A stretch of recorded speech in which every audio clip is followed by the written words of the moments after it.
Hello and welcome back to SuperCoach Edge. Well, we're treated to the second gather round, and once more, Heaney was that man who continued on his merry way with another huge score to the tune of 165, Liam. 165, I thought he already hit his peak. I thought he had hit his ceiling. He has smashed through the ceiling, and now he is headed towards the moon, the absolute burn man. But now he's a reformed burn man, because I'm in love, Liam. I'm sorry to say, but the romance is rekindled. I think it's okay. I reckon it's fine to have the romance rekindled.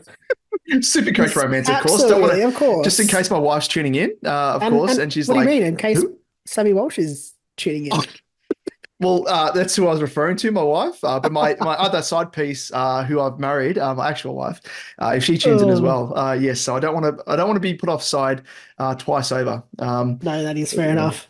Heaney is absolutely flying. He is.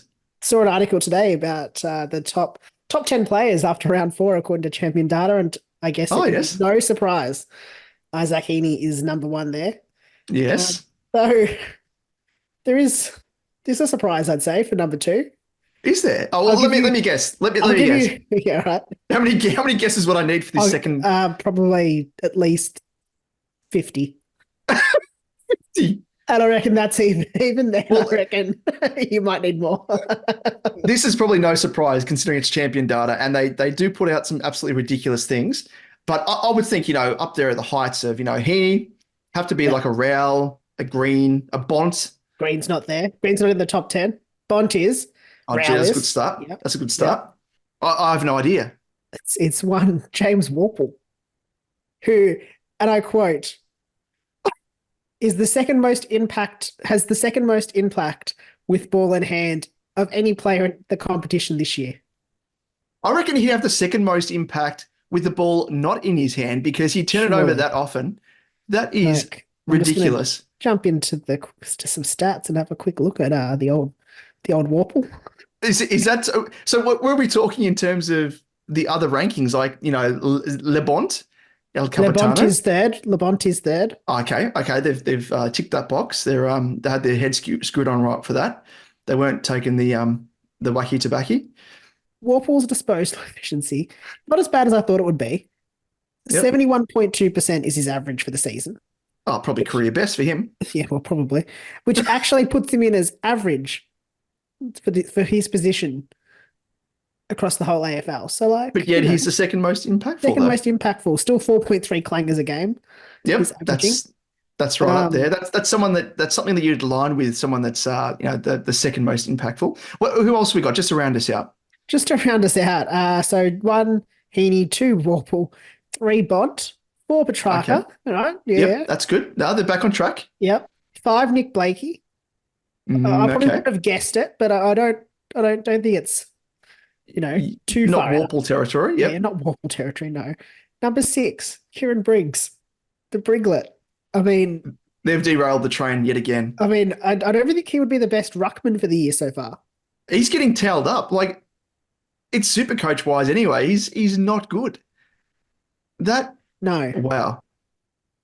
Number 7. I wouldn't even have him as the 7th best player in his side. It is. Wouldn't even have him in. No, okay. I might have him in the top 14. Willem Drew from Port Adelaide. Willem who? Yeah, Willem who? Willem Drew. Granted, I know he's played well without Wines there, especially, but where's Green? Where's Green? Green's not there. Green's not in the top 10. I don't know if they've done it. I'm just looking at this article. I don't know if there's they've made a mistake. Were they supposed to write Tom Green instead of Willem Drew? Willem who? Yeah, actually, apparently he was also the 226th ranked player last year. Willem Drew. What an absolute rise from the ashes. Call him Lazarus. Talk about to the moon. This is absolute moon. He's gone out of the galaxy. Oh, that's incredible. This is another quote. But Drew is probably, at the moment, the most rounded player in the competition. Leave that with you there. Okay. Move on to number 8, and that is Dan Houston. Number 9. He's had a pretty down start to the year, admittedly, to still be ranked in that spot. But yeah. Caleb Sarong is 9. Yes. I Oh think that's God. Yep. fair. I'll accept Yep. that. Number 10 is Maddie Rao. Again, I Jeez, mean, both of those boys been hard done by. And the fact that Green isn't even there, that is like Tom calamity Green. style. I mean, Max Gawn as well. Like, Yes. not to be Like the top Brock. Briggs over Gordon. What? I'd love to There's, see. I'd love to see a champion data team. Like, if they just got to pick their own side. I'd really like to see them to go one step further to get to know the characters behind the people like that make these calls. I'd love to see what they do on their work Christmas party. What would they be doing? What would they do? You reckon they sit What are they around doing in their Christmas party? What are they doing in these meetings? oh, hopefully for their sakes, imagine though, like they're like the complete opposite of what we're thinking, and they're completely like the loosest guys, smoking like the fattest joints, snorting the whitest of substances. It would explain so much though, wouldn't it? Like in terms of their I rankings. just, So hopefully in their it sake they just, are, but I think it responsibly, of shows course. the fact that stats mean such, it goes to the point of stats mean shit all, really. Ridiculous. But Like, surely like it shouldn't be a subjective thing. It should be like objective. Like these are the stats, these are the raw numbers. This is like who's ranking the highest, like their numbers. Like I don't know. who else would you think? I mean, Max Gorn, Petrarca, Goulden as well, not being up there. Yeah, Tom Green, as you said. I don't know. It's yeah, wild. crazy. Absolutely wild. Anyway, just a nice little way to start the show. I thought we'd just highlight that. Yeah, considering that what's come out in recent times about players being rested. I think there's fair reason to rest the Champion crew. data next week A are champion out data. with management Yeah, out being managed off the just back for of the what week. they've Played produced out. there. Oh, absolute the latest of outs. But anyway, Liam, before we get stuck into things, where can our kind folk that tune in from week to week find us across our socials? Yes, on YouTube, if you just search Supercoach Edge, and please don't forget to subscribe so that you are notified when our content does drop from week to week. On Twitter, you'll find us at @supercoach_edge, David at DamoJ88, myself at Liam Evans _95, Facebook and Insta, search Supercoach Edge, and you'll find us there. Very good. Well, let's kick things off, of course, by running through ever so quickly how we scored for the round. And I'll kick We things have off to. with we'll make it ever so quick, don't worry. Quick and painless. Like ripping off a band-aid. But with me, I was again had another positive week. I'm sorry, Liam, because again, this is making me feel bad. But No, I'll I'm make it happy quick. to see you flying. It's nice. Yeah. I Just know, don't but I like want to see talking about both my, of us. I don't like talking about my week.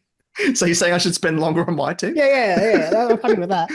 Just really stretch Just it out. gloss over what I have to talk about. Yeah. So I ended up scoring a 2,327 and Very ranking nice. wise, again, almost halved my rank for the third consecutive week, up 2,324 spots to now sit 2,557th overall. In terms of the players that did well, Heaney, of course, was my VC, helped usher in that decent score, whilst Gorn was most definitely another of the, we're calling the maxi variety because he did go max with his score of 129.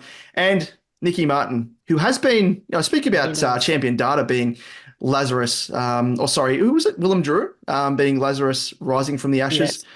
Well, Nick Martin has been that moniker as well because he was on the chopping block for me only 3 weeks ago and it's just saved by the bell. I reckon the executioner was out the back, sharpening his blade, and by the time he came back, Nick Martin just sprinted away. So incredible turnaround in form by good old Nico Martin, your man. Trade-ins, I ended up on trade-outs, ended up going Jordan to Flanders, which ended up boding well. Billings to Darcy, which was obviously very good. I think it was an extra 30-odd points, Darcy on Billings. And Windsor to Dempsey, which was a nice rookie correction, leaping from one, I guess, slowing cash cow to another, was pumping out those nice scores that are worthy of having on field. And, of course, he is headed to the moon. So, yeah, very happy with that. Liam? You can go ever so quickly through yours. Yes, I don't know what has happened. I've had another shocker, and I actually don't know what I've done to the Supercoach gods because they are choosing to Again. smite me this year in a very different way, I want to say. Mm. So I did score 2,054, and I don't even know how. Ranking wise, 84,370.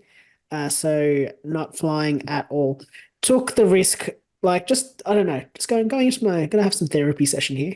Um, Please unload. I'm here for you. yeah. So Tell me how you we feel. Open your mind. I go for my VC as Tim English. I think he scored 117 off memory. Yep, Yep. 117. Thought, oh, it's not great, could do better. Who do I chuck it on? Tom Green, of course. He'll get 117 at a Yep. minimum. Absolutely. No, of course, he scores 109. So I lose, I mean, not many points, but like still a loss of points there, 8 points Yeah. down. Will Powell, absolutely flying the first few weeks. Scores a 59 because Dimmer decides that, I don't know, I'm going to throw Flanders back, which works Flanders well for is. Flanders, but not, sorry, works well because I do own Flanders as well, but not for good old Will Powell, especially as a Yeah. pod. That hurts. How'd you go for trades? What did they Trades. work out? Yeah. Trades. Yeah, I think trades worked out overall. Billings, Windsor, and Gibkiss were punted out of my side. And I brought in Josh Draper, as most others would have, Sam Darcy as well, and Jack Steele. So Jack Steele did work out Ooh. well. 142 Yeah. was probably the It's shining a beauty. light. But yeah, it's not great. Still got some cash in the bank though. Still got 145-ish K sitting there, ready to be spent. So be looking to upgrade some mid prices in the coming weeks and probably spend another trade sidewaysing Will Powell out of my side this week, Mm-mm. unfortunately. It's amazing how quick it can turn in Supercoach, isn't it? Like as you say, with Powell, start of the season looked like he could have been an absolute bolter, and then off Yeah. the back of 1 week, which we've dealt with previously, with obviously Hayden Young and with Nick Martin, starting slowly and making an assessment, a judgment call. Like, okay, well, maybe they're not the right players that we thought they were, even despite the fact they've got the role. Yeah. And then it's turned around, but like the opposite has happened here for you, where he started well then again, but this is sort of due to a bit of an impact in his role by other guys cramping his style. So you can thank Dima for that, I reckon. But again, you have to like kind of assess from here, like, oh, do I persist or do I make a change? And with the position I'm in at 85,000 basically overall, I really need to make up ranks sooner rather than later. Like I can't sit Yeah. on my hands and kind of go, oh, we'll just see another week, Mm. or see multiple weeks and then wait. Like I've got the trades up my sleeve at this stage. It's going to hurt me later on when I don't have trades left. But I'd rather catch up and make something of my season now than sort of hold trades to the end and just sort of limp over the line. I'd Yeah. rather limp over the line with no trades, having tried to do something, than limp over the line with trades, having not made a play. Yeah. Destiny's in your hands. And I think Yeah. it probably didn't help either that, like, and that's the risks that we take, like at the start of the season, going for like the pods and stuff, Yeah. which would have helped you at the start of the season. But like if he's sort of hitting par alongside those other high owned Mm, players, it kind of doesn't really give you too much of a leg up over other people. But yeah, I mean, yeah, it's the swings and roundabouts of super coach and just got to roll with the punches, unfortunately. But I reckon, yeah, exactly. you got nothing to lose now. So No, that's what I'm thinking. I've got nothing to lose. We'll get there. We'll yeah, get there. I've got your back. I'm there and I'm ready. But what it does mean, Liam, is for our head to head that I've gone out to a little bit of a lead here Yeah, decent one. by 4-zip, and the differential is 709 points. But nonetheless, the week is a long time in footy, and Yeah. especially in Supercoach, like we are just Uh, saying. So is it? yeah, well, back to back. But yeah, yeah. I don't know. It's a common line. I just thought I'd throw out there. But what it is going to be good for is we're back to best 18 now. So, like, you can utilize the 22 Yes. players or thereabouts in the park if you can fill the full team. And then, provided you have less rookies than other people or, stronger primos, whatever. This is probably where pods can help maybe. Yes. Um, Yeah. whereas, other big owned guys like Heaney, not owning Heaney either will probably help you. Mm, So now's the week, Liam. fingers I have crossed. faith. I have faith. I don't. But But anyway. yes. Of course, if you haven't already seen the Team Talk episodes that I've been putting out on every Monday, is a bit of a prelude to our weekly podcast. That's pretty much this is. Be sure to jump in and check them out for a more comprehensive look at my strategy, discussing the trades that I'm making and reviewing my team more in depth. And make sure, of course, to subscribe on YouTube so you get notified of when they drop. But Liam, now let's jump straight into the segment that sums up the wider Supercoach round in general with the good, the bad, and the ugly.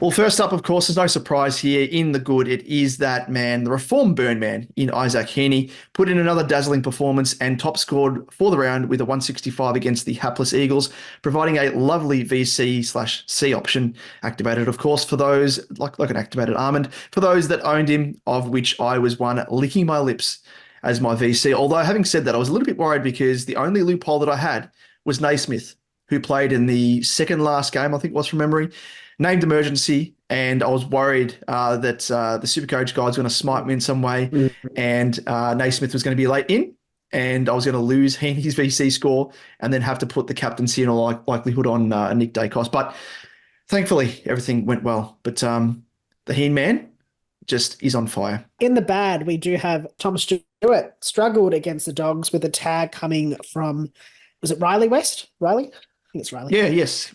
Who followed him around for the game and restricted him from his usual Supercoach friendly game. Should make him a bit cheaper though for those that didn't start the Cats Interceptor. So watch out. Watch him in coming weeks because his break even or his price starts to drop. Exactly right. With a break even at the moment of 168 heading into round 5 with a projected drop of 20k. So yeah, non-owners are going to be licking their lips. Does play North though, so that's very true. Could be that's very true. Could be interesting. Could make up that break even. But let's round it out with the ugly, which of course is Massimo D'Ambrosio. Might be a bit harsh here, but struggled to get into the game. And when he finally did, he spent over 20 minutes on the bench in the last quarter, which hurts even more considering the points that were on offer in such a close game. So I guess probably should square the blame at Sammy Mitchell here. He can share the ugly. He's part ugly as well.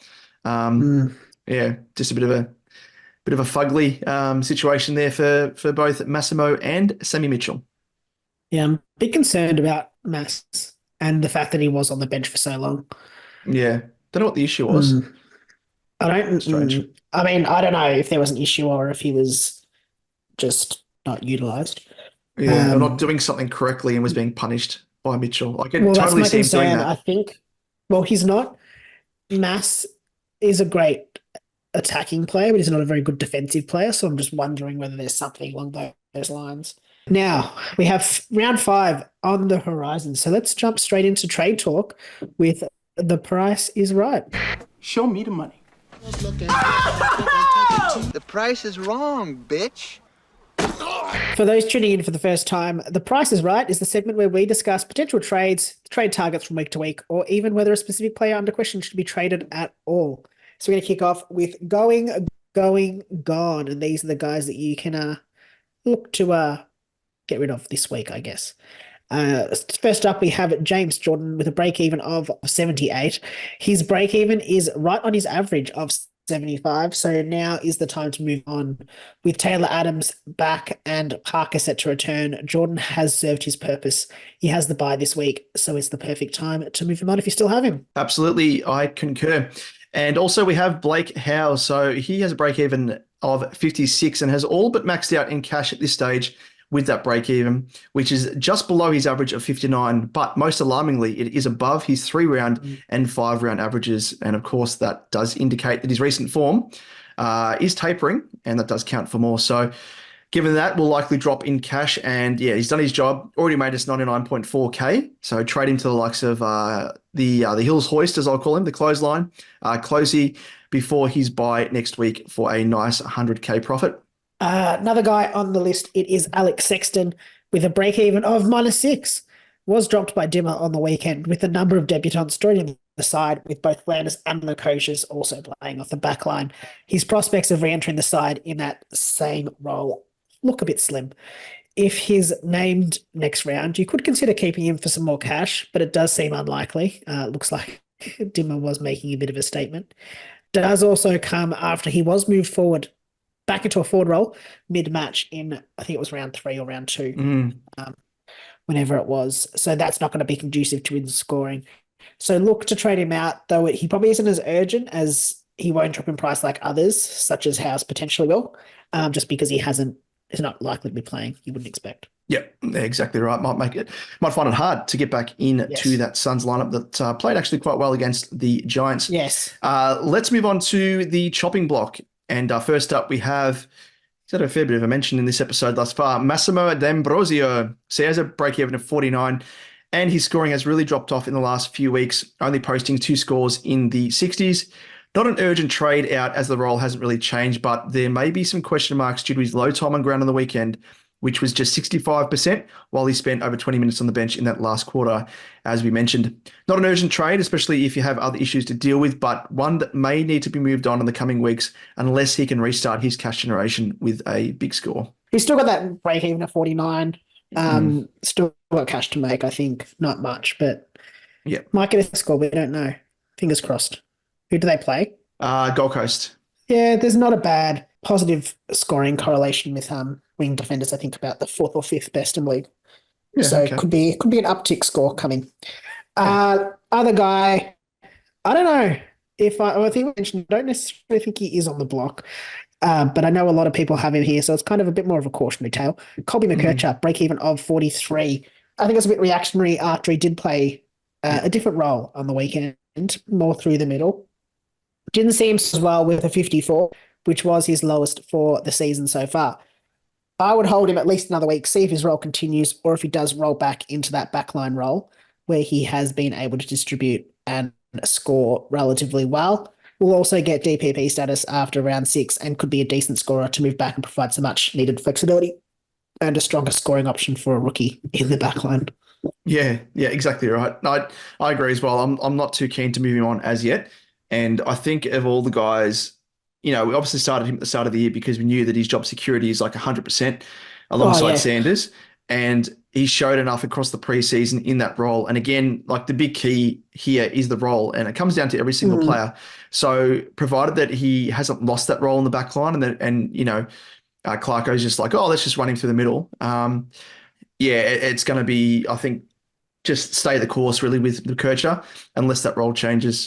So we might revisit this time next week if things don't change. But I totally agree. Hold on to him unless you're struggling for other options.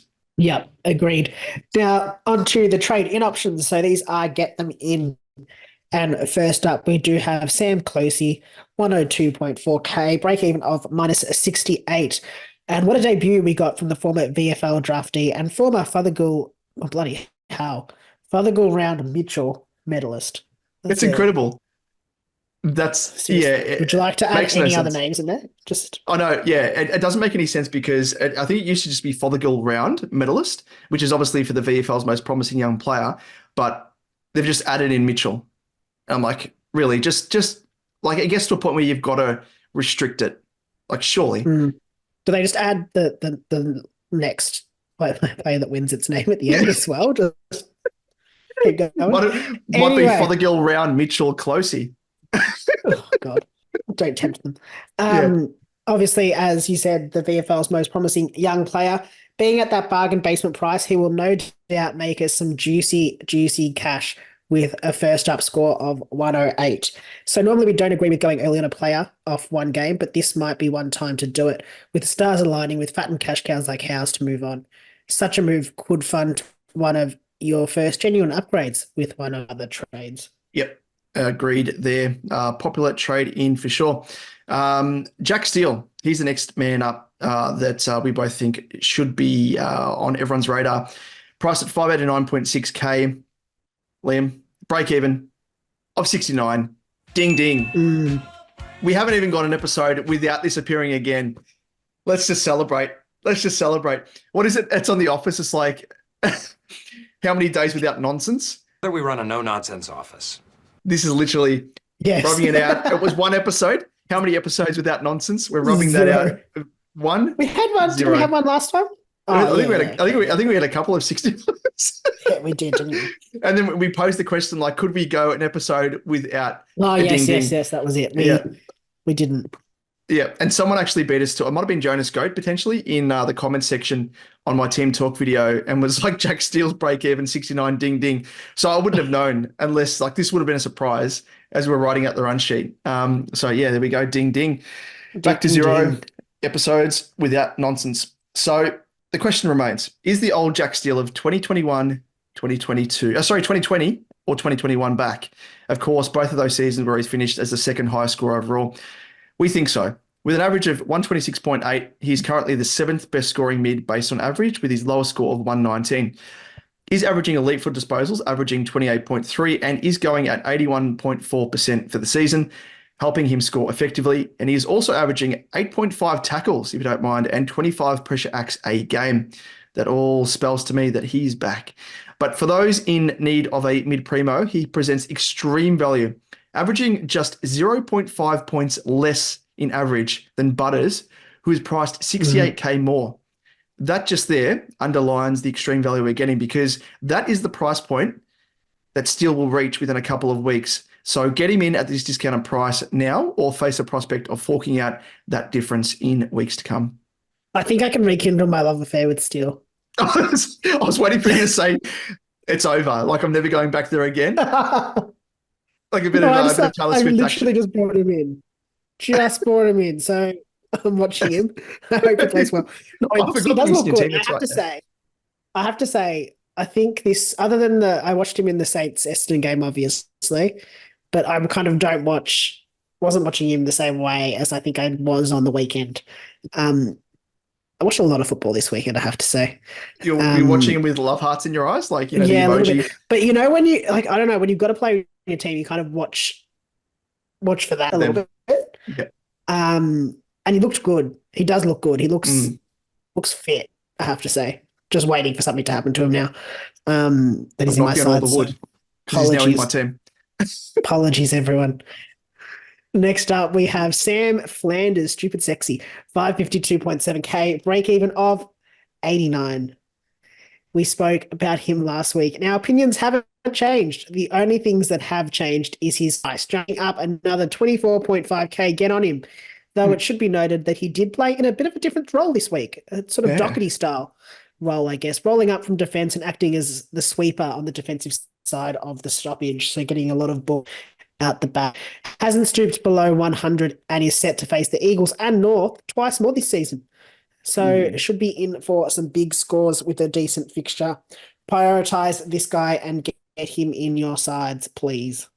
Yep, 100%. Please. Yep, we are asking nicely to do yourselves a favor. Please get him into your teams, like I did coming out of the bye. And he treated me to that very nice score first up. To round us out is a guy that is on a lot of people's lips. Jason Horne-Francis, priced at 433.9K, has a break-even of 4 and is set for a massive price rise with that break-even. And his 2 games this year have produced scores of 132 and 112. He's already on track to smash his peak performances in 2023 when he scored 100 plus in just 4 of 22 games. So he's already hit that halfway mark there with his games thus far. Could be a value option for those looking for a discounted option at that current price point he is at. And if you don't quite have the dollary dues to go up to a Flanders or Steele, he could be a man. Also promising is he has had 71% and 65% CBAs, so is in the engine room rotation quite solidly. And he will no doubt have a breakout season, I guess, at some point or another. Normally say it's around about the 4th year. This is his 3rd year. The only concern is whether he can maintain this consistency over the course of the season. And will the return of Wines impact him and see him lose valuable CBAs? No, I don't think so.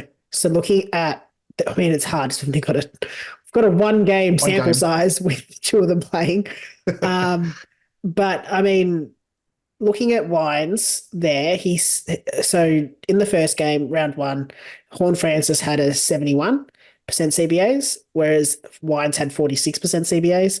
Wines increased the next week, really off the back of Horn Francis. Just having a quick look. And Jackson Mead decreasing, because Willem Drew also had a pretty sizable increase as well. Champion Data's love child. Yeah, Willem well, Drew. explains it. And then like the week after, without Horn Francis, he went backwards back to that 50, so closer back to that 46. So I don't think it's going to have that big an impact on him overall, because Jason Horn Francis, or Ice Baths, as he is also known. Yes. He 71 and 65%. So like that's not. I mean, I don't know how you kind of say that's close, but it is in my mind. Like it's not, like I'd say that's pretty consistent. Like it's not wildly different. But he's looked good as well. That's the thing. Like he's and I think looking he's like at that age. He's at that breakout kind of stage. I think what's season what? 3? This is your third year for him, yeah. So it's kind of a bit like who would it have been? Was Clary Oliver breakout second year or third year? I don't know. Clary's Might have been. He broke out his second year. His average is 111.5. Yeah. So I guess it's not out of the realms of possibility for him to break out in his third year compared to most who sort of break out in their fourth year. So I don't mind it. At that price point. I mean, coming into the season, we might be looking back at this and being like, shit. Like, why didn't we get should have jumped on early? Yeah. At this price point. But I think for me, I just prefer to, I mean, guided by the stats, numbers, men, I like to go for guys that have been around the top 8 averaging mark previously, like a Jack Steele has done it twice over, finishes the top 2 scorer for 2020 and 2021. So I prefer to back in those guys that have been there before, as opposed to someone that hasn't been there yet, that could make it, but has a fair bit of competition in the midfield with SuperCoach, with other guys around him that could push him out, to say that even if he's a top, I mean, at that price point, if he was looking like he's going to be a top sort of 10 to 12, you could can probably play him off ride the bench. Yeah, and even just ride him until he hits 550 odd, and that's 120k. Yeah. And then if you want to trade him, you could actually ride him as a cash cow. Yeah, at that price. Yes, it's probably a fair point. So you'd have to find the cash though. I don't know where you would. You'd have to have an injury.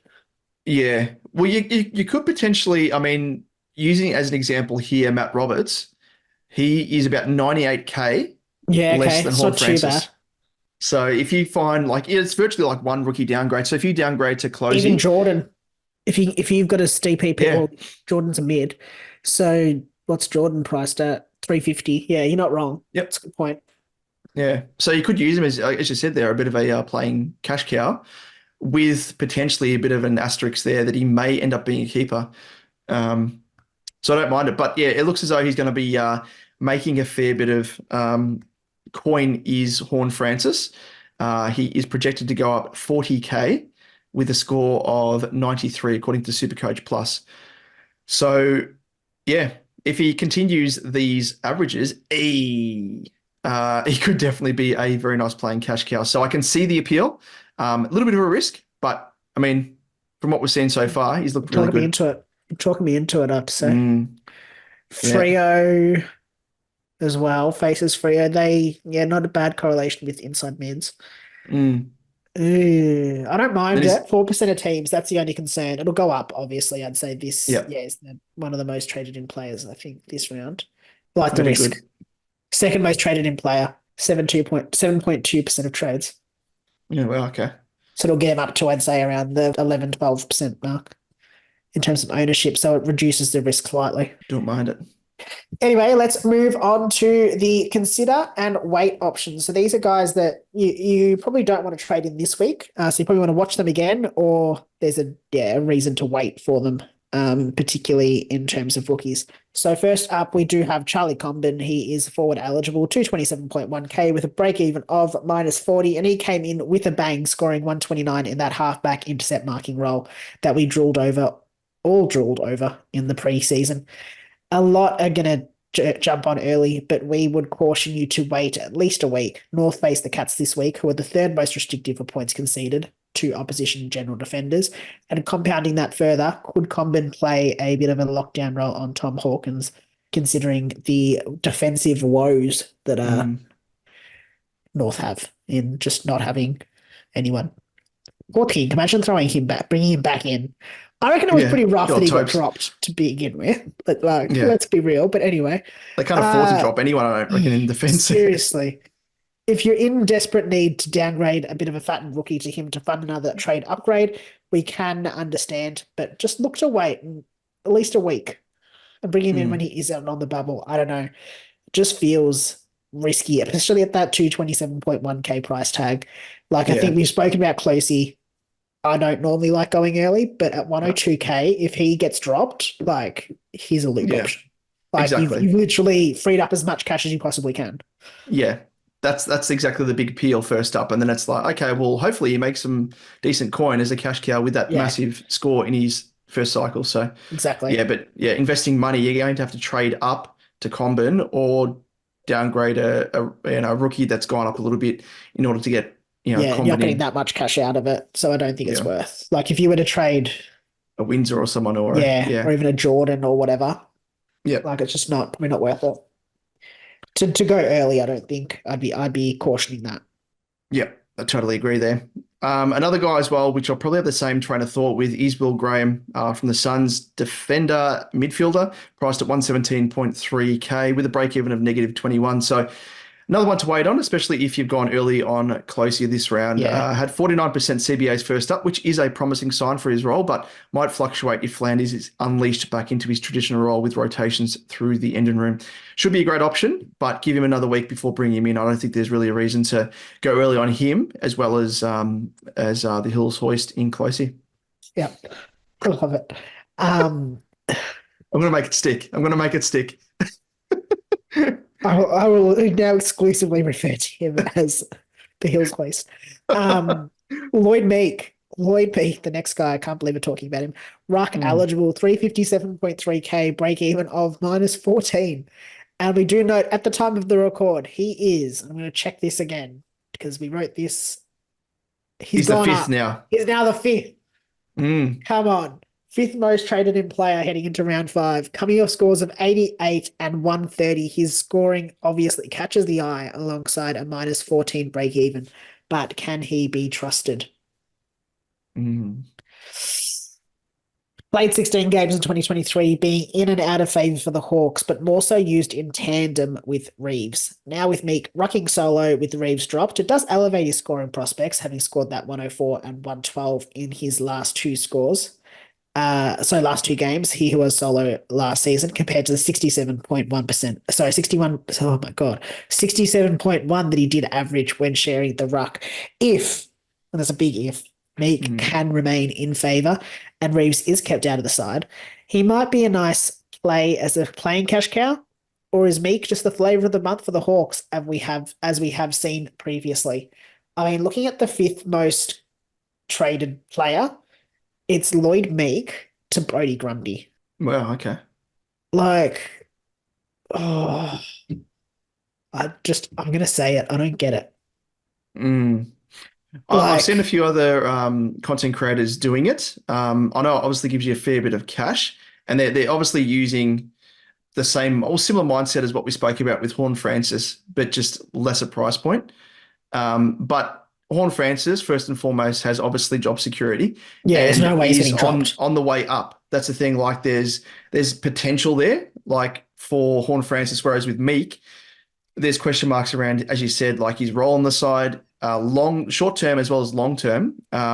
Even if you were riding Meek for sort of a short term period, and I don't know, like playing for a developing team in Hawthorn as well. They're going to be games where they're going to be smashed compared to Port, solid team. So if you're comparing the pair, I guess in that case, be going for Horn Francis over Meek. Like I've got Grundy, I'm trading him out this week, shifting Jackson into his position. And that's the way that I'm bringing in Steele. Like I could quite easily do the same thing of Grundy down to Meek, gives me more coin.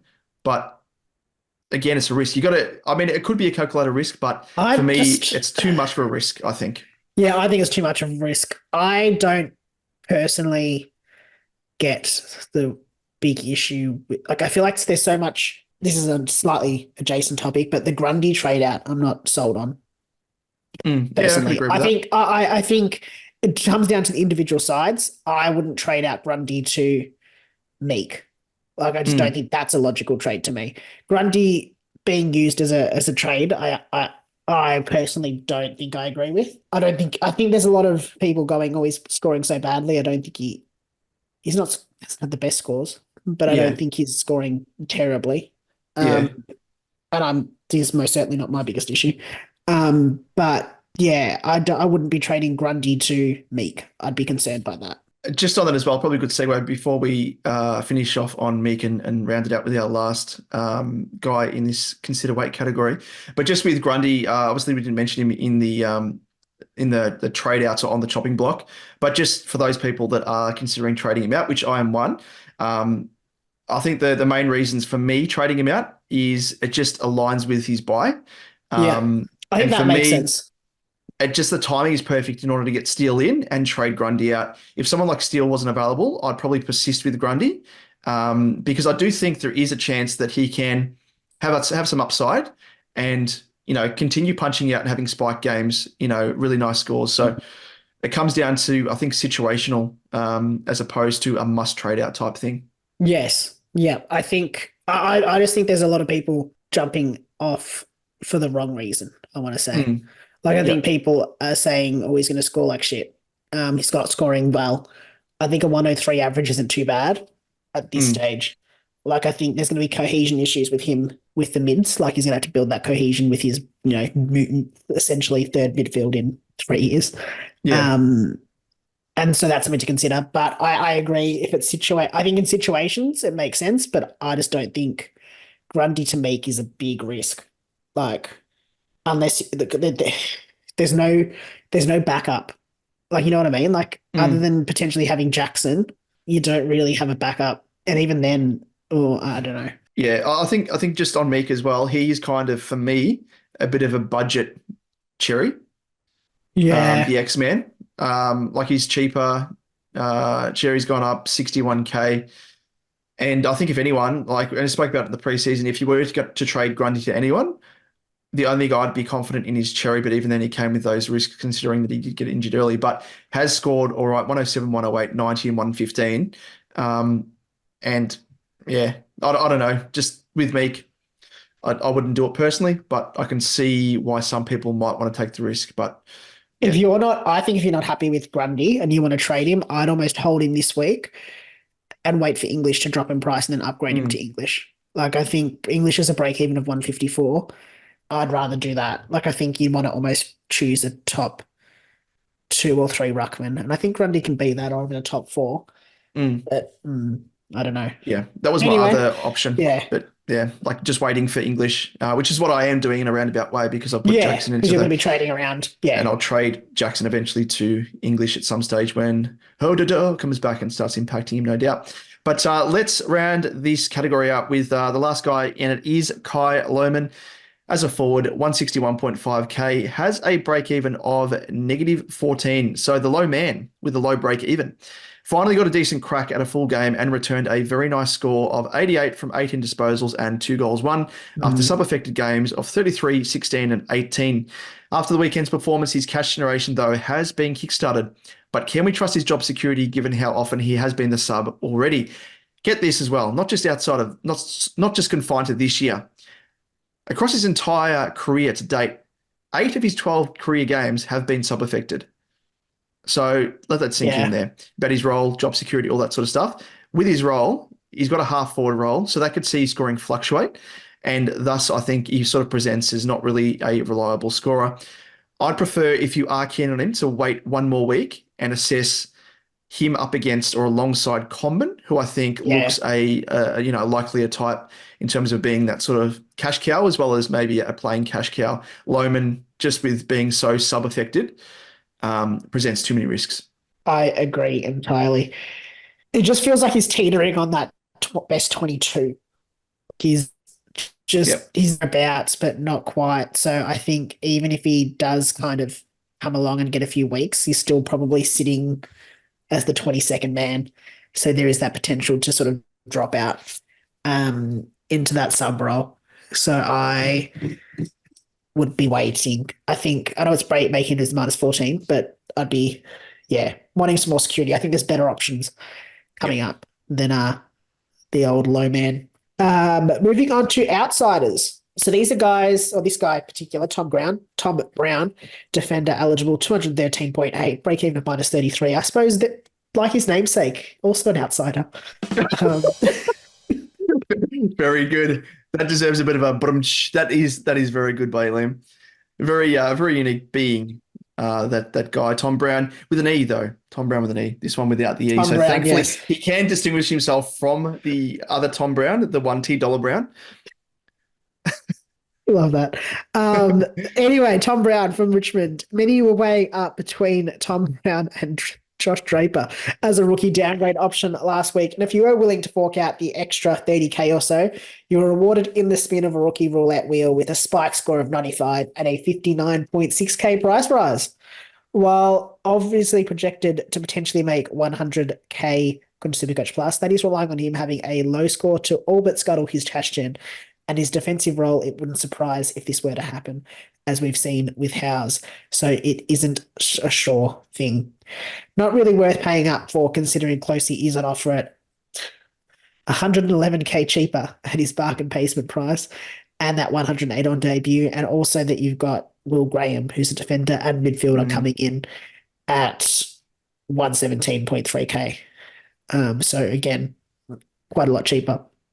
So I would probably even bypass him, but if you really, really, really, really need him, then I don't know, you do you, boo. Yep, exactly. That probably is the best way to summarize it. Let's round things out in this segment with On the Bubble.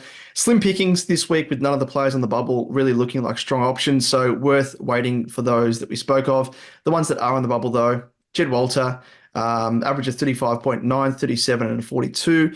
Henry Huswaite, break even at 55, averaging a 25. Yeah. A lot of these guys sub-affected as well, 46 and a 4. I think all of them Tyler are. Sonsi, average of 38.5. Oh, And then not all. Angus No, sorry. Hasty, average of 9.5 with an 18 and a 1 in sub-affected games So there. sorry. Or Hasty. Huswaite and Hasty are both sub-affected. Sonsi, I don't know if he was, but just sort of that forward half, Yeah. like that small forward role. And then Walter is a bit more of a key position Key forward. Yep. Always. No, I don't think, like Huswaite, I think can have the role. That could be worth it. So it could actually be good that his break even is 55. He keeps being sub a few more games. Yeah, drop down. Which is in what price. happened to, was it Matt Roberts last year? He potentially I think got so, yeah. stubbed in his early games and then his price was dropping. Everyone jumped on him and then he obviously got injured in his first game. Yes, that was it, yeah. Yeah, so it could happen. Another one with Huswaite, which big raps in the preseason. So we'll be watching Which that. will be juicy considering his price tag is 184. So if we can get down to like I don't know, 120. Yeah, it could be a nice little downgrade option. But, we'll see what happens. let's see. Now, for our regular viewers and listeners, they'll be familiar with the fact that in 2024, we have made the call out. We've put the SuperCoach Edge signal into the sky, like the bat signal, and put the call out for people to send in their own rendition of I'm the Captain now.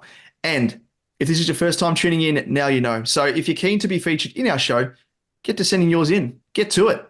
You see the bat signal outside, the SuperCoach Edge signal, which I don't know, what would it be, our signal? I know what it would be. Are you thinking what I'm thinking, B1? Is it a bit of a ding-ding? A bit of a 69 to the sky? That's exactly, I was literally just thinking that. It would have to be subtle enough, I think. So, obviously kids and stuff don't realise. Yeah, so we don't get in trouble. Mature audiences are like, a 69, I know what that means. So it'd have to be like ding-ding or dinner for two. Which is probably a bit too blatant. But I reckon ding ding's probably so if you look out the window right now, if you're tuning in at night, obviously during the day you wouldn't see it, even though we leave it on 24 hours a day. Solid, powered, of course, being sustainable, but we're going into a whole different thing now. That's the biggest issue. It's the biggest issue. So if you see that outside, make sure you send it in, and you can send it in to us via. I think we had someone send it through to us via Instagram, Facebook, Email is probably the easiest as well. So if you can just do us a favor and do it via email, especially me, because I have to find ways to rip it from Instagram, rip it from Facebook Messenger, all that sort of stuff. So, but either way, send it in. We'll find a way to get it on and featured in our weekly episode. So this week's rendition, Liam, comes courtesy of Jake, at Jake_Stainsby via Instagram. So I had to find a way to try and rip this from Insta because they don't just, they can't don't let you download. So sneaky me, found a way in production. We always know the way. So Jake, here's the mic. Take it away. Look at me. I'm captain now. There you go. On point Very again. well done, Jake. I don't know if we should rank these from week to week. Maybe we can do it. Oh, yeah, that's a good idea. Or maybe like a mid-season ranking or something like. And then end of season, we can crown the winner. Yes. So as the captain. They are. Yes. The then we'll say they're the captain now. I mean, I'm going to be honest. It's going to take some beating. Last week's was. Yeah, it was actually really good from Ollie. I think it was our youngest listener viewer. He saw the bat signal, didn't know what it meant, asked his dad, but he knew what it meant. He knew that it was time for him to scream out, "I'm the captain now." He knew that was his calling, and he did it. It could also just be a captain's hat as opposed to a giant 60. That would probably make more sense. Yeah, shows where our heads are at. But having said all that, we don't have anyone queued up for next week's episode. So if you wanted to feature, send yours in, and bang, you're on the board. So do it, as we said, via email, Instagram, Twitter, Facebook. Email is aflsupercoachedge@gmail.com. LM, we are in the segment now because it's been ushered in by Jake. So shall we get to it? Thank you, Jake. I'm the captain now. What do? We chat about VC and C options, and we scrounge through the data and find you the top options that we have for you this week. And first up, got another Thursday night VC opportunity for the big bearded one. That is right. Will Maxwell, or Maximilian show up? We hope it's Big Maxi. He comes into this game with a 3-round average of 139.7 and a last score against the Lions of 215. 215. If you look at his last three, though, going to exclude his injury-affected 0. His average is 142 with that 215, a 74, and a 138. Lock, load. 2 words, lock, load. Exactly. No and needed. Not even. Too many words. Exactly right. It's just lock, load. And another guy who you've got in your team, Liam, Tim English. The big English breakfast. He faces the Dons on Friday night and offers a juicy VC option for owners. He scores against the Dons in his last 3 matchups, 134, 123, and a 204. So rivaling big Maxi here for an average of 153. In fact, trumping him. Wowzers, Liam. That's one word. Wowzers. That's all I'll say. That again, Trump's gone because that was 2 words. Lock, load. Wowzers. Decrease on next guy. I'm not going to even have any words. Half a word. The only thing I'm going to say, but this has been consistent over the years, Essendon, like is in last year as well, and I think the year before, Essendon gives away, I think the fourth least points to opposition ruckman. But that was the same last year, and he still managed to score, 134. So I don't think I'd be too worried about that. I'm going to bring it up, but as it's a bit of a, asterisk, you know, past performance does not indicate future performance or whatever it is. Yes, that's the one. But just keep that in mind. Moving on to the next guy, and it is Marcus Bontempelli. Bont smashed out a score of 141 on the weekend, reminding us of what he can achieve as a VC or C option. Faces the Dons, but he doesn't have the best average against them. Just a 121.3 in his last 3 with scores of 126, 115, and 123. And that 126 is actually his best score against the Dons. Considering the Dons have been giving away bulk points to opposition mids in recent weeks, the second most, he could be in for a big one, though. Consider that, Rosie was 153. Steele the week before was 120 something. And then Errol and Ho and Heaney, they all went to task on them the week before. So, yes, could be lining up for a big score. For an Lebont El Capitano. Well, let's move on to Tom Green. So he had his first downer of the year with a score of just 109, but has scores of 132, 152, and a 137 in his first 3 matches for the year. He faces the Saints, who he has scored 119, 108, and a 50 against in his last 3 matches. And he's, I think, just always one to consider given his hot start to the year. Agreed. Next up, it is Jack Steele. He faces the Giants and is coming off 2 captaincy-worthy scores in a row. A 126 against the Dons and a 142 against the Tigers. His last 2 scores against the Giants read 135 and 140. Could be a sneaky pod C option for you. Yeah. Although I think he plays early enough that you could probably VC him as well. Oh, yes. Yep. Yeah, he plays on Saturday Arvo, so... Don't mind it. Let's round us out by going with this bit of an outsider here. Tom Stewart didn't have the best game, obviously, on the weekend with a score of just 77, but you can't keep a champion down, especially when he faces North Melbourne this week, of whom he has scored 124, 97, and a 152 against in his previous 3 encounters. If you want to podle him, he could be it. Yes, he could be it. And who is it after the weekend in our head-to-head? You are it, Damon. You are it. You took out the win in the head-to-head, rewarded off the back of backing in your former Birdman in it. I was going to call him Tom Heaney. What's his name? Call him whatever you want. Isaac. Where did Tom come from? Tom Heaney. I'm going to call him Tom from now on. Just such a bland name compared to Isaac. Isaac Heaney. Really prestigious and like Isaac Newton. Like, yeah. No, actually, it's Tom Newton. Isaac Newton's actual name is Tom. Yeah, Tom Newton, Tom. the old inventor. Anyway, yes. Tom Heaney, he scored a mammoth 165. Maybe that's why. Maybe he's changed his name. Maybe he's not actually Isaac anymore. That's why he's not a Birdman. Yeah. Eclipsing my option, though, in Tom Green, he scored 109. Fucking Tom Green. Yeah, I passed it up as well because I was very keen to go for Tom Green. And went for my Birdman. I said, I'll take a risk, be adventurous. Wasn't really a risk. I was a kidding myself. Not against the Eagles. Come on. Yeah, exactly right. Anyway, I got the first choice, don't I? Oh, damn. I hate having the first choice. Who's it going to be? Oh, I mean. I've got 3 players in mind. Yeah, so do I. You probably are. One of your players is probably different to mine because I don't own one of them that you do. All right, I am going to go. I'll do some hold music for you. Tim English. Oh, I like it. That's a good one. That's the man that I don't own that I was considering. Okay, for me, I'm going to back in Lebont as my El Capitano, I think. Yeah, he was number 2. Max Gawn.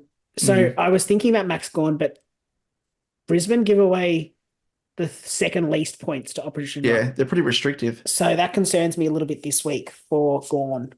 Yeah, and I think last time he may have played Darcy Fort. I don't know, that's just a guess, but who knows? But yeah, traditionally anyway, like McInerney's pretty restrictive. So how we got off the chain last time with that massive score. But yeah, outside of that, Tom Green, it's like he's probably the other guy I'm thinking about. Bont, VC for me, and then into Green as my El Capitano.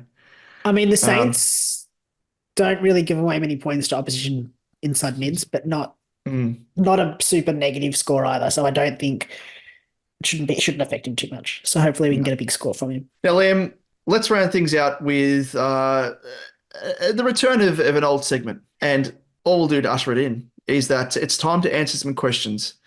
Other people have been shining their own bat signal into the sky, asking, can you see it? I can't. Okay, they've just put a question mark in the sky next to the 69. It's the Riddler. Oh my God, it's the Riddler. We actually have to call Batman. Let's get an actual bat signal.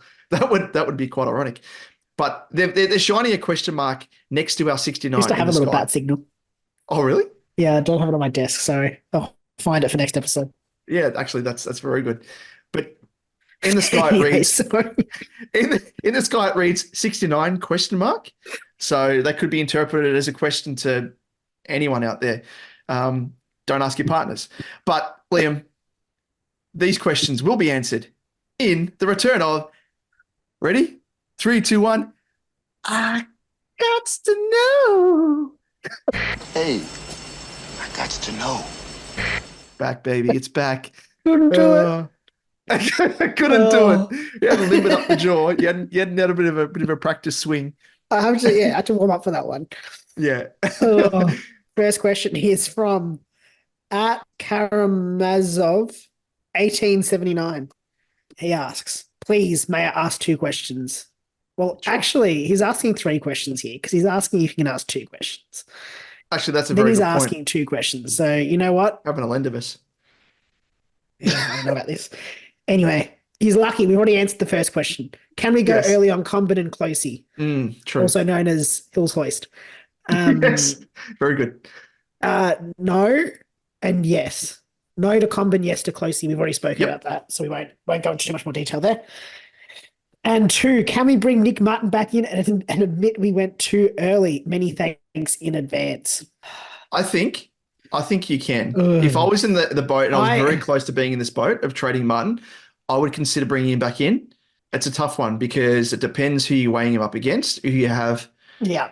to bring him in. If you don't have the cash to bring in a Jack Steele, I'd be keen to go for Nicky Martin.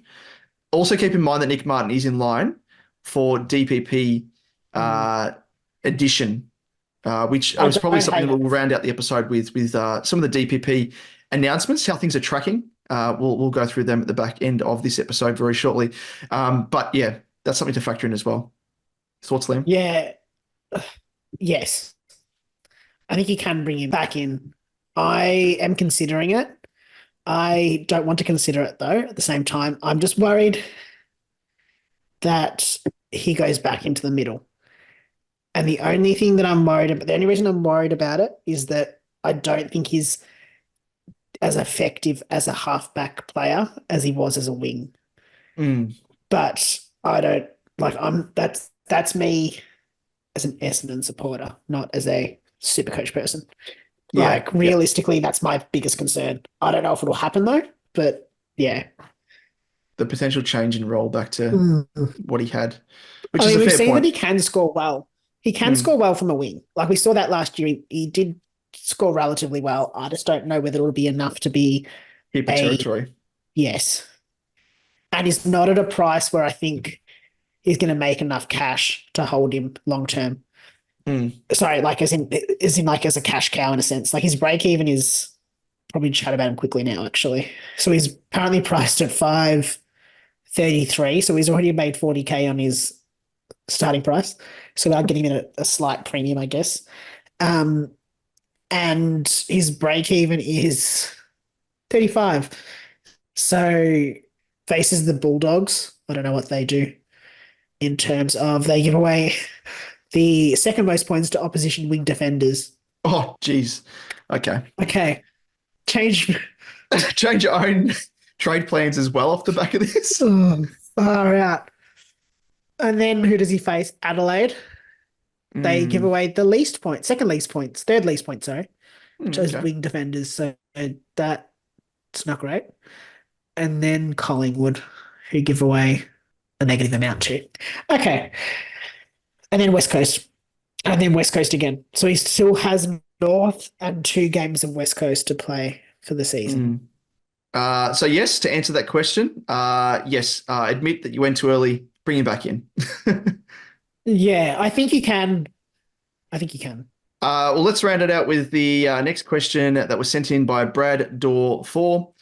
Which trade is better this week, Jordan to Martin or Grundy to English? Oof. It's a tough one. Jordan to Martin is actually a really good trade. And you could probably wait, I reckon, on English. Yeah, he's that's gonna the drop only reason in I was going to price. say that. Yeah. And even though Grundy's in the buy, I think English is going to drop more in price and you just pick him up at a later date. Whereas Martin, he's about to skyrocket. And as you said, up against the Dogs who concede fair chunk of points against opposition winger defenders. Makes sense. And his break-even's low. So like just keep in mind, Grundy's break-even's still 83. That'll change next round with the magic number and it'll be slightly different. It'll probably be like 85 or 81 or something. But he's still got, like, he's not like he's coming down in cash. Like there's a reason you need to trade him out immediately. Like he's going to lose bulk cash. English's break even is 154. Does face the Dons, has a decent average against them, as we said, but was it 154 or something anyway? Yep. 153. So if he goes in his average, is it going to drop much in price? But yeah, oof. I'm going to say I would do the first one. I think it's the most logical trade. I think you've got time for the second one. Yep. I'd Yeah, hold off exactly. and do that a bit later. Yep. I agree. Jordan's break even as well, like is sorry, I know he's not playing, is 78. So when he does come back in, he's probably going to lose cash. So I'd rather offload him now Mm. than Grundy. Yep. And it's best 18. Like, even if you haven't got Luke Yeah. Jackson to swing into the ruck, don't stress. Like that. Well, Liam, before we clock off, given that we're 4 weeks into the 2024 season, of course, discounting that stupid round zero, we're going to check in on our Supercoach Edge Cup League and see who is sitting in the Iron Throne at the moment.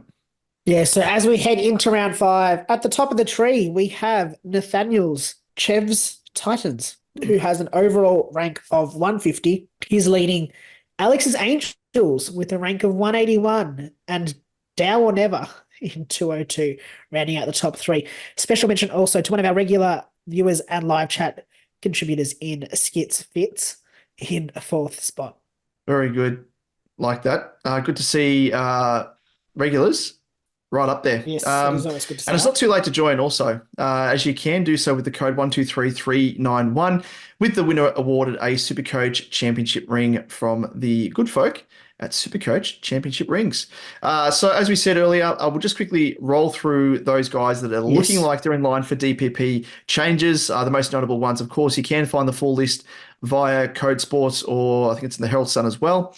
So the definitive locks in defender midfielders. And of course, you can see this list via our Supercoach page, Facebook page for Supercoach Edge, as well as Twitter. So we have the locks for defender, midfielder, DPPs. It is Nick Martin, Hayden Young, Bonner, Roberts, McKercher, Amon, and D'Ambrosio, which is a bit of an interesting one as well. Completely forgot about him. The absolute locks for the midfielder forwards, it is Tom Powell and Isaac Heaney, or was it Tom Heaney, as you called him? And then the locks for defender forwards, Fisher, Sexton, and Buku Kamas. And then those guys that are on track for changes, Holmes, potentially for a midfielder defensive DPP, has 63% defensive split with 37% in the midfield. So unless Scott plays him exclusively as a midfielder, he will get DPP. Closey, on track as well, mid defender, played 100% mid time, given that he was, I guess, on the wing, so in that sort of that third of the ground, and has 2 more games up his sleeve where he will play along the mid line. Looks a lock after 1 more game at least of 100% mid time. Combat's another one on track for defender forward, played 100% in defense. Salem, maybe here at this stage between getting a defender, midfielder, DPP. Time in the middle is sliding due to him being needed back in defence for the Ds, with his split defensive 58% and midfielder 42%. Sam Darcy is a maybe at this stage, played a majority of forward time and ruck time has slid in recent games, but is currently the split looking like ruck 43% and forward 57%. So it's looking okay. The threshold, should mention as well, for every single player is 35% at the end of round 6 for them to qualify for that extra DPP addition. And then, of course, rounding us out, we have Sanders, who at this stage is unlikely to get the midfielder/forward DPP because, of course, Bevo has done us over here with Sanders playing more mid-time of late to see his split between midfield and forward looking like 64% in the midfield and 36% in the forward line. So would need to maintain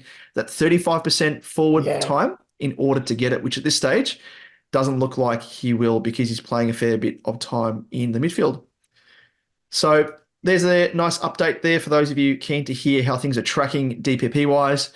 And that brings us to the end of the show. So Liam, before we go, where can our listeners and viewers find us across our socials? Yes, you can search Supercoach Edge on YouTube, and don't forget to like and subscribe if you do want the full visual and audio experience. On Twitter, you'll find us at @Supercoach_Edge, Damon at DemoJ88, myself at Liam Evans _95, Facebook and Insta search Supercoach Edge, and you'll find us there. And if you do want to send in your own rendition of I'm the Captain Now, you can send it to AFL SuperCoach Edge gmail.com. I hope I've got that right. Bang on. Bang on. Perfect. See, you're a natural, Em. You've done this so many times. See it. Well, that rounds us out for round 4. Best of luck for round 5. May your trades hit the mark and your scores head to the moon. Catch you next week, guys.